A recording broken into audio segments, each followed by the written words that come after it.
आजकल की तहकीक कह रही है कि इनफर्टिलिटी मेल में ख़वातीन से ज़्यादा है।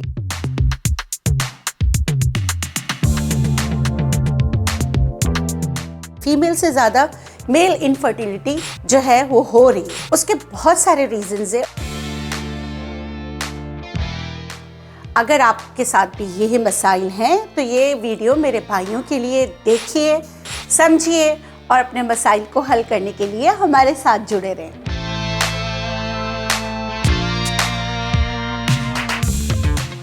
बिस्मिल्लाहिर्रहमानिर्रहीम, अस्सलाम वालेकुम। मैं हूं naturopath and homeopath doctor Bilkis. आज हम बात करें अपने उन भाइयों की जो इनफर्टिलिटी का शिकार हैं डिफरेंट रीजंस की वजह से। जब आप सीमेन एनालिसिस का टेस्ट कराते हैं तो आपको रिमार्क्स में चीज़ें मिलती हैं, तो उसमें एक होता है ओलिगोस्पर्मिया। अगर ओलिगोस्पर्मिया लिखा हुआ है, ये वीडियो बनाने का पहले मैं मकसद बता दूं आपको, क्योंकि मेरे पास लेडीज़ जब आती हैं फर्टिलिटी के लिए तो वो कहती है मेरे मियाँ की रिपोर्ट सही है। जब मैं देखती हूँ मैं कहती हूँ नहीं इसमें ये प्रॉब्लम है, तो कहते नहीं डॉक्टर ने तो कहा है कि ऐसा कुछ भी नहीं है, आप अपना इलाज करें। तो प्लीज़ ऐसा नहीं है। मेल इनफर्टिलिटी ख़वातीन से बहुत ज़्यादा है और उसके बहुत सारे रीजंस हैं। अब हम बात करते हैं ओलिगोस्पर्मिया की।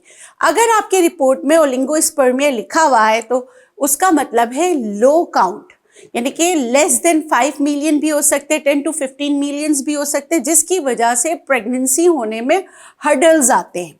और इसके रीजंस क्या होते हैं? हीट एक्सप्लोजर, मेरे वो भाई जो ट्रक चलाते हैं, मेरे वो भाई जो ऐसे जगह काम करते हैं जहाँ हीट ज़्यादा होती है, या हार्मोनल इम्बैलेंस, उसमें वेरिकोसल भी आ जाता है, LH FSH भी आ जाता है। तो ये सारी चीज़ें जो है ये प्रॉब्लम्स आती हैं जिसकी वजह से ओलिगोस्पर्मिया होता है। अब इसका होम्योपैथिक में भी बहुत अच्छा इलाज है, मुख्तलिफ अद्वियात दी जाती हैं और हर्बल में भी इसके बहुत अच्छे इलाज है। हर्बल में मैं आपको एक बेहतरीन नुस्खा बताऊंगी, वो सबके लिए होगा, ठीक है? तो आपने जुड़े रहना है। अगर आपके साथ भी मसाइल हैं तो आगे मैं आपको पूरा हल बताऊंगी कि क्या है। अच्छा, अब दूसरा आ जाता है एजोस्पर्मिया, यानी कि कुछ भी नहीं है, जीरो स्पर्म्स, यानी औलाद के जरासूमें बिल्कुल ज़ीरो हैं। इसका हरगिज़ से मकसद नहीं है कि वो हुकूक़े ज़ौजियत अदा नहीं कर सकते, लेकिन जो उनके स्पर्म्स हैं उसमें औलाद के जरासूमें नहीं हैं।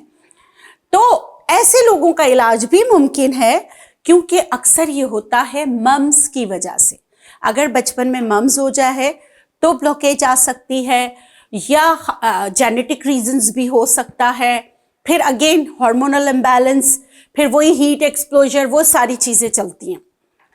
तो अगर 30 साल से कम है और एजोस्पर्मिया है, यानी कि कोई मतलब कि स्पर्म्स है ही नहीं, तो उनका इलाज भी मुमकिन है।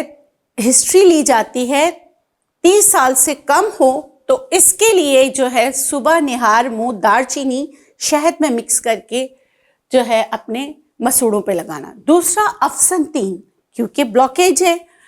सही, अफसनतीन बहुत अच्छी बूटी है कि उसको आपने क्या करना है, आपने अफसनतीन को जो है 5 ग्राम लेना है, 2 ग्लास पानी लेना है, उसको इतना पकाना है कि वो 1 कप रह जाए, उसमें थोड़ा सा गुड़ मिला के आपने ये अमल करना है सिर्फ 1 महीने, 30 डेज। 30 डेज करने के बाद आप अपना टेस्ट कराएं, और मैं एंड में जो बताऊंगी एक मैजिकल स्पर्म काउंट पाउडर, मैंने इसका नाम रखा है, वो आप ज़रूर इस्तेमाल करें।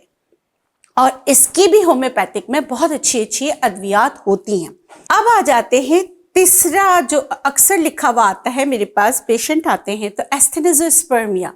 अब एस्थेनिजोस्पर्मिया क्या है? आपके स्पर्म्स तो हैं लेकिन वो स्विम नहीं कर सकते, वो अपने टारगेट तक नहीं पहुंच सकते, वो एग को फर्टाइल नहीं कर सकते। इसके भी रीजंस हार्मोनल हो सकते हैं। आजकल हमारे माशरे में पान, छालिया, गुटखा, अल्कोहल, तरह तरह के नशे आ गए। उन नशों की वजह से भी रैपिड लीनियर जो है वो बिल्कुल ज़ीरो होता है। अगर सब चीज़ें हैं लेकिन वो स्विम नहीं कर सकता, वो अपने टारगेट पे नहीं पहुंच सकता, तो मेल इनफर्टिलिटी हो जाती है। जैसे मैंने आपको पहले कॉज बताया, हीट एक्सप्लोजर, ये सारी चीज़ें हर एक में जो है काउंट करती हैं, ठीक है, अब आ जाते एक और किस्म होती है टेरिटोजोस्पर्मिया। इसका क्या मतलब है बोलने में इतना मुश्किल लग रहा है, लेकिन इसका मतलब ये है कि मॉर्फोलॉजी में जो आपके स्पर्म्स हैं वो एबनॉर्मल है। किसी के 2 टेल होते हैं, बीच वाला हिस्सा मोटा होता है, स्विम नहीं कर सकता, किसी के 2 सर होते हैं, इनकी एबनॉर्मलिटी है। स्पर्म्स हैं मगर they are abnormal. Causes again सारे कॉजेस तकरीबन मिलते जुलते हैं। कॉजेस यही हो सकते हैं कि हीट एक्सपोजर हो सकता है, अल्कोहल का, पान छालिया सिगरेट का इस्तेमाल हो सकता है, जेनेटिक हो सकता है, या कोई ब्लॉकेज हो उसकी वजह से हो सकता है। There are so many reasons behind this, लेकिन हल एक ही है। होम्योपैथिक में भी इसकी बहुत अच्छी दवाइयां हैं। अगर वक्त पर होम्योपैथिक की अद्वियात का इस्तेमाल किया जाए तो ये सारी चीजें सही हो सकती हैं। ठीक है, अब आ जाते हैं हम लास्ट जो नेक्रोस्पर्मिया है। अब नेक्रोस्पर्मिया क्या होता है? इसमें स्पर्म्स आर देयर, मतलब स्पर्म्स होते हैं, जरासुम में होते हैं, लेकिन वो किसी काम के नहीं होते। क्यों नहीं होते? वो सारे डेड होते हैं बट डेड होते हैं। वजह रेडिएशन हो सकती है, वजह कोई कीमोथेरेपी हो उसकी वजह से भी हो सकते हैं, कोई बीमारी हो उसकी वजह से, रेडिएशन की वजह से, हीट एक्सपोजर की वजह से। मैंने आपको कहा ना, अगर हम पढ़ने जाएं तो बहुत सारे रीजंस होते हैं जिसकी वजह से हो सकता है। ठीक है, अब इनको ठीक कैसे करना है? तो होम्योपैथिक में तो साइन एंड सिम्टम्स के साथ इलाज होता है। सिलेनियम भी दी जा सकती है, उसके अलावा अग्निस कार्ड दी जा सकती है। लाइकोपोडियम इसकी बहुत अच्छी दवा है, क्योंकि होम्योपैथिक बेस करते जब हम किसी को कोई अद्वियात देते तो उसके साइन सिम्टम आदात, गुस्सा का करना, काम रहना, चुप रहना, दिमाग और जो है आपका मैदा, सेकंड ब्रेन, इसको भी एड्रेस किया जाता है। उसके बाद आपको अद्वियात दी जाती है। अब आ जाते हैं हर्बल रेमेडी पे। हर्बल रेमेडी पे जो चीजें मैं आपको बता रही हूं वो सब आपने लेना है इक्वल ग्राम में लेना है। आपने लेना है अश्वगंधा, अजगन्ना गोरी, कूंज के बीज, गोखरू और सफेद मौसली, सालिब पंजा। सालिब पंजा एक्सपेंसिव है लेकिन है अच्छी जड़ी बूटी। अगर सब आपने 50-50 ग्राम लिया तो आप सालिब पंजा जो है वो 25 ग्राम लीजिएगा। ठीक है, ये आपने लेना है। इसके अलावा आपने तिल लेने हैं, सफेद तिल लेने हैं 50 ग्राम, और साथ में आपने सौंठ पाउडर लेना है 50 ग्राम। इन सबको पीसकर पाउडर बनाना है। पाउडर बनाने के बाद 1 चम्मच सुबह शाम आधे कप दूध के साथ आपने इस्तेमाल करना है। मीठा करने के लिए मिश्री डाल सकते हैं।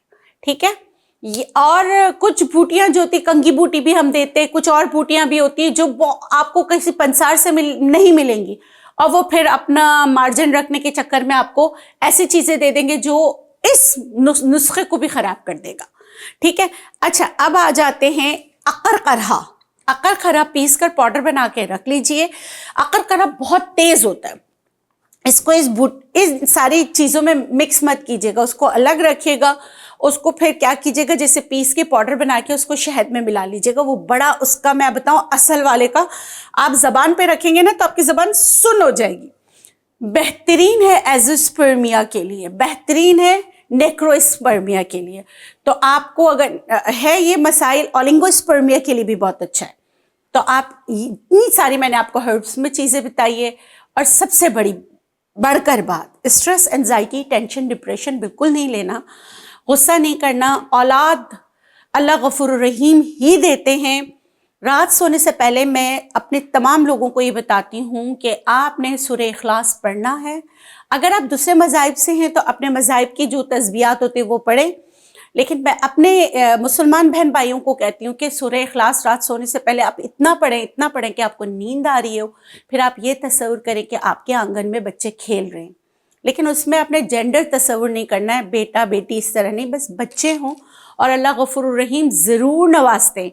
और दूसरी बात, कहते हैं कि कहीं बंदिश है, ये है, तो उसके लिए मैं सबको कहती हूँ कि असर के वक्त जो है, असर मगरिब के दरमियान अपने घर में लोबान की धुनी ज़रूर दें। और दूसरा, सूरह बकरा ज़रूर जितना आप पढ़ सकते हैं डेली। मेरे ऐसे भी बहुत सारे बहनें हैं जो पूरा मतलब कि एक दिन में ही 2.5 पारा पढ़ लेती हैं। सूरह बकरा आधा तो हमें याद हो जाता है। अगर आप ये करेंगे तो इंशाल्लाह मेरी दुआ है कि अल्लाह गफूर रहीम आपके आंगन में बच्चों की खिलखिलाहट लाए और अल्लाह गफूर रहीम आपको नेक साले उम्र दराज तंदुरुस्त औलाद से नवाजे। आमीन या रब्बुल आलमीन। एक और चीज़, औलाद के लिए ब्लू कलर और के कपड़े बहुत अच्छे होते हैं। जैसे जो आपको ब्लू कलर से मुराद है नीला कलर जो है वो पहनना चाहिए, स्ट्रेस नहीं लेना चाहिए, ज़्यादा कैफ़ीन का इस्तेमाल नहीं करना चाहिए। जैसे मैंने आपको बताया हीट एक्सपोजर, ये सारी चीज़ें हैं, तो बॉडी को डिटॉक्स करें।